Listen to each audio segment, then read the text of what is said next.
গাইবান্ধার পলাশবাড়ীতে জামাত সমর্থিত এক ইউপি চেয়ারম্যানের উপর অনাস্থার আনাকে কেন্দ্র করে বিএনপির সঙ্গে জামাতের ধাওয়া পাল্টা দেওয়ার ঘটনা ঘটেছে। বুধবার 20 নভেম্বর সন্ধ্যায় পলাশবাড়ী উপজেলা গেট এলাকায় এই ঘটনা ঘটে। এ সময় ককটেল বিস্ফোরণে কেঁপে ওঠে আশেপাশের এলাকা। স্থানীয় সূত্রে জানা গেছে, পলাশবাড়ী উপজেলার 5 নং মাহাদীপুর ইউনিয়নের জামাত সমর্থিত ভারপ্রাপ্ত চেয়ারম্যান রাশিদুল ইসলাম বাবুর বিরুদ্ধে বিভিন্ন অনিয়মের অভিযোগ এনে উপজেলা নির্বাহী অফিসার বরাবর অনাস্থার অভিযোগ দেয় এই ইউনিয়নের ইউপি সদস্যরা।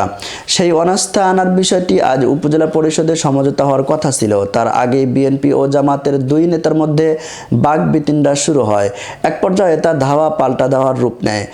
জেলা ছাত্র দলের সাংগঠনিক সম্পাদক লিয়াকত ইসলাম বলেন, চেয়ারম্যানের উপর অনাস্থা আনাকে কেন্দ্র করে বিএনপি ও জামাতের মধ্যে ধাওয়া পাল্টা দেওয়ার ঘটনা ঘটেছে। এ ঘটনায় জামাতের 3 জন ও বিএনপির 5 জন আহত হয়েছে বলে শুনেছি।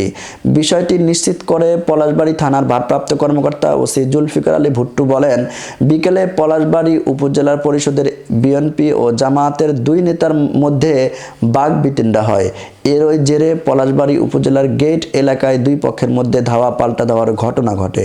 তিনি আরো বলেন, বর্তমানে পলাশবাড়ির পরিস্থিতি স্বাভাবিক রয়েছে, তবে হাসপাতালের খবর নিতে পারেনি। কেউ আহত হয়েছে কিনা এখন পর্যন্ত জানা যায়নি।